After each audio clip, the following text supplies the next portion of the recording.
안녕하세요. 경우 없는 신호 때문에 이혼 소송 중인 30대 여성입니다.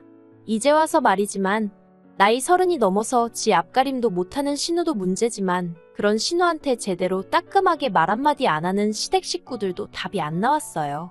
그래도 그나마 남편은 정상인 줄 알았더니 피는 못 속인다고 남편도 별반 다르지 않대요. 연애 당시 남편은 구급 공무원이었고 저는 대기업을 다니는 직장인이었습니다. 남편의 연봉은 제 연봉의 절반밖에 되지 않았지만 대신 정년이 보장되었기에 크게 차이가 난다고 생각을 못했네요. 그리고 처음엔 결혼까지 생각하며 만난 건 아니었어요. 하지만 사람 일이라는 게 늘 생각대로 되는 것은 아니잖아요. 별 문제 없이 사귀다 보니 언젠가부턴 서로가 당연히 결혼을 할 거라는 전제로 대화를 나누고 있더라고요. 그런데 막상 본격적으로 결혼 이야기가 진행이 되기 시작하니 왜 어른들이 결혼은 둘이서만 좋아서 될 일이 아니라고 하는 건지 조금은 이해가 갔습니다. 어디서부터 이야기해야 하나 싶지만 허심탄회하게 한번 털어놓아 볼게요.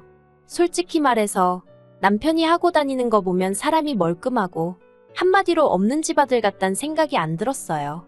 그런데 알고 보니 남편은 소위 시댁의 기둥 같은 존재였습니다. 시부모님은 마지막 사업이 실패한 이후로 남편이 드리는 용돈에 소일거리로 버시는 돈을 더해 생활을 이어가고 계셨고 노후 준비는 당연히 되어 있지 않았어요. 사시는 곳도 당장은 전세였는데 만약에 집주인이 전세 보증금을 더 올리겠다 하면 그때는 이사를 가실 거라 했고요. 그리고 이런 이야기를 들으니 차마 남편에게 대놓고 묻지는 못했지만 결혼을 한다 해도 솔직히 뭐 하나 받지도 못하겠구나 싶대요. 반면에 저희 친정은 그래도 그럭저럭 여유가 있는 편이었습니다.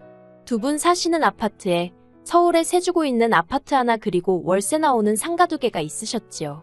노후 준비도 두 분 다 오랫동안 직장 생활을 하셔서 연금으로 생활이 가능하신 상황이었고요. 그래서 제가 남편더러 그럼 당신이 따로 모아둔 돈은 얼마나 있냐고 물었습니다. 그러자 남편이 또 한 번 고개를 숙이더니 4천이라며 웅얼거리더라고요. 황당했지요. 공직을 시작한 지 제가 알기로 5년 차였는데 겨우 4천이라니. 물론 4천이 결코 작은 액수는 아니지만 그래도 1년에 1,000만 원도 못 모았다는 이야기였으니까요. 그래서 저도 모르게 돈 벌어서 다 뭐 했냐고 물었더니 그냥 뭐 부모님 생활비도 보태드리고 동생도 챙겨주고 그랬지 하며 말을 얼버무리더라고요. 그리고 남편의 그런 이야기를 듣고 나니까 솔직히 이 결혼을 하는 게 맞는 건지 도통 확신이 들지 않았습니다. 왜냐하면 저는 남편과는 반대로 친정부모님으로부터 경제적으로 지원을 많이 받고 있었거든요. 한마디로 한쪽은 부모님을 도와드려야 하는 상황이고 한쪽은 도움을 받는 상황이었으니 그래서 결국 제가 남편더러 아직 결혼은 시기상조인 것 같다고 미루자고 얘기를 했었어요. 솔직히 말하자면 헤어지자고 하려고 했는데 차마 그 말은 입이 떨어지질 않아서 못하고 애둘러서 이야기를 했던 거지요. 그런데 남편이 결혼하고 생활이 안정되면 돈은 금방 모을 수 있을 거라며 제 마음을 돌리려 했습니다. 결혼만 하면 시댁에 드리던 생활비도 줄일 거라면서요. 그리고 저는 그런 남편의 애걸복걸하는 모습에 마음이 많이 흔들렸어요. 그래서 고민 끝에 부모님께 교제 중인 상대가 있고 결혼 이야기도 오가는데 상황이 이러이러하다며 전부 다 털어놓았습니다. 그러자 친정부모님께선 모든 게 괜찮은 사람인데 돈만 문제인 거라면 그건 당신들이 도와주겠다 하시대요. 그래서 결국 남편과 다시 결혼 준비를 이어나갔어요. 솔직히 친정부모님께 죄송스러웠지만 한편으론 정말 다행이다 싶었지요. 그렇게 저는 남편과 부부의연을 맺었습니다. 남편은 예상대로 모아둔 돈 4천만 원을 가지고 온 게 전부였고 그 돈으로 혼수와 신혼여행을 해결했습니다. 저는 친정에서 서울에 있는 아파트를 제 명의로 해주셨고요. 그런데 친정부모님이 해주신 건 그게 다가 아니었습니다. 결혼 전 친정부모님 카드를 쓰고 용돈도 받고 게다가 친정에 얹혀 살았으니 솔직히 저도 가만히 있을 수는 없었거든요. 그래서 매달 친정부모님께 150만 원씩 드리고 있었지요. 제가 받아 쓴 게 더 많으니 용돈이라고 칭하긴 남사스럽고 그냥 생활비를 보태는 개념이었습니다. 그런데 친정부모님이 그간 그 돈을 거의 손 떼지 않으시고 따로 모아두셨더라고요. 그리고 그렇게 모인 돈이 자그만치 7천이었습니다. 거기에 제가 개인적으로 모아둔 돈도 있었는데 그렇게 이리저리 긁어 모으니 1억 3천이 되었고요. 그리고 지금 생각하면 너무나 어리석게도 저는 부부 사이에 비밀은 없어야 한다고 생각했어요. 제가 남편이 시댁에 얼마나 해드리는지를 지켜보기 위해선 저도 모든 걸 오픈해야 한다고 생각했거든요. 그래서 1억 3천이란 목돈이 있다는 것을 남편에게 이야기했습니다. 그리고 저는 이 돈을 가지고 설마 다른 사람이 김칫국을 마실 거라곤 상상도 못했네요. 어머님과 제 사이는 좋을 것도 나쁠 것도 없었습니다. 처음 인사를 드리러 갔던 날부터 그다지 저를 살갑게 대해주지 않으셨고 저도 애교가 있고 그런 성격은 아니다 보니 그냥 평범한 시어머니와 며느리 사이였다고 생각해요. 그런데 저와 남편이 결혼하고 1년쯤 지났을 무렵 어머님과 제가 한번 크게 부딪히면서 사이가 나빠졌어요. 그리고 어머님과 제 사이가 나빠지게 된 결정적인 원인은 신우의 사업이었습니다. 남편에게는 2살 어린 저와는 동갑인 신우가 있었는데 솔직히 대화만 나눠보면 동갑이란 게 믿기지 않을 만큼 철이 하나도 들지 않은 사람이었어요. 요즘 같은 시대에는 할 줄 아는 게 많아야 한다면서 툭하면 이거 배웠다 저거 배웠다 하는 성격이었는데 덕분에 제대로 할 줄 아는 건 하나도 없었고요. 그런데도 시부모님은 뭐든지 도전해보는 게 좋은 거라면서 없는 살림에도 그런 신우 뒷바라지를 멈추지 않으시대요. 하지만 그거야 뭐 시부모님이 부모로서 당신 자식한테 투자를 하신다는데 제3자인 제가 무슨 이야기를 하겠어요. 그저 속으로 저건 아니다 싶어도 그냥 혼자 생각만 하고 말았지요. 그런데 그런 신우가 난데없이 양초 사업을 하겠다며 시부모님께 5천을 해달라고 했다더라고요.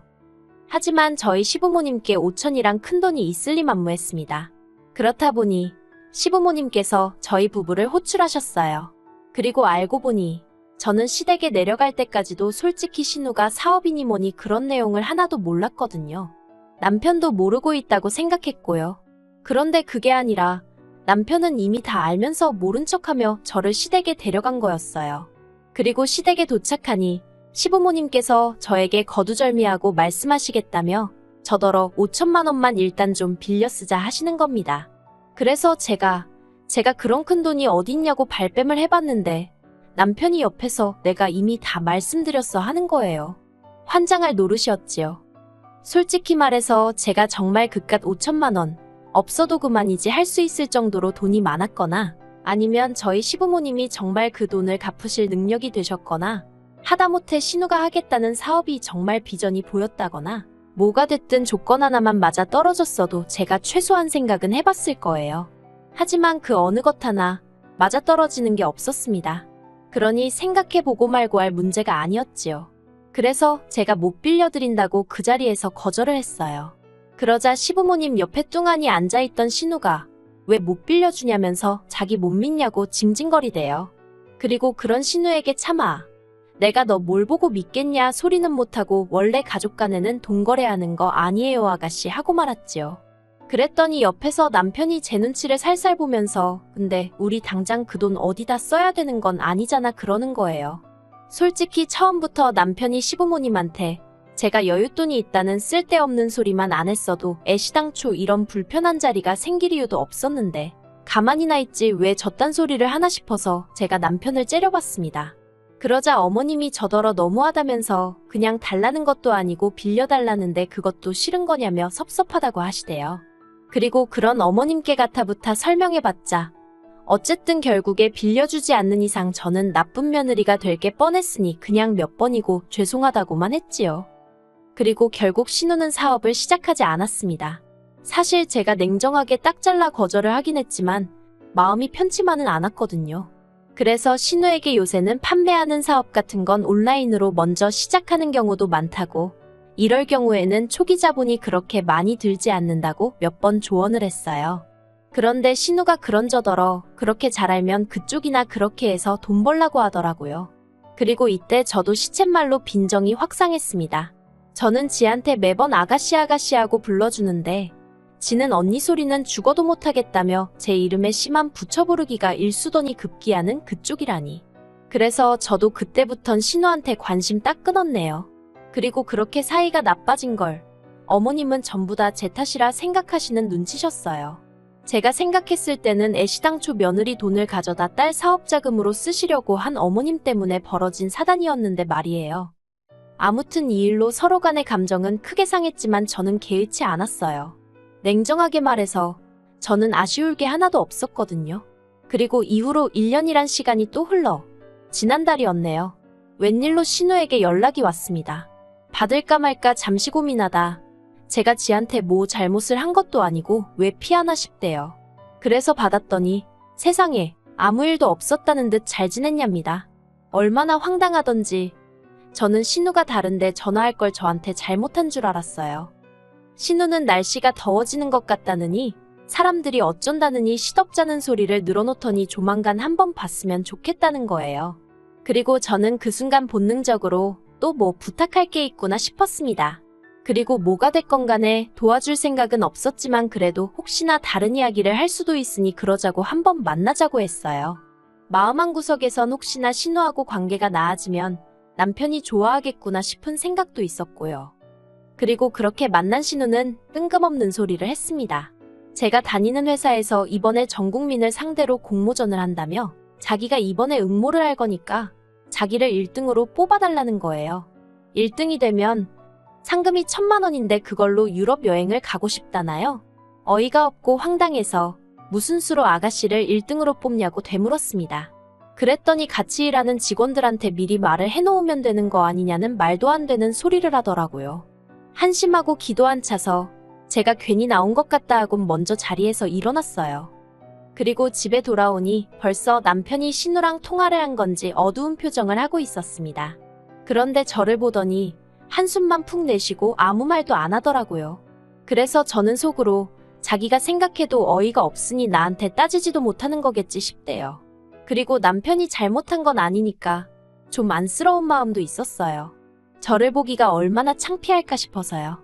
그런데 얼마 안 있다가 남편이 얘기 좀 하자더니 번번이 왜 이렇게 서운하게 하냐입니다.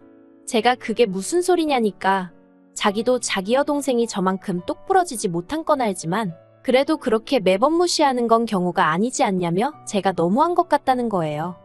그리고 저는 그때까지도 이게 신우의 문제지 남편의 문제라곤 생각하지 않았기 때문에 싸울 생각은 없었어요.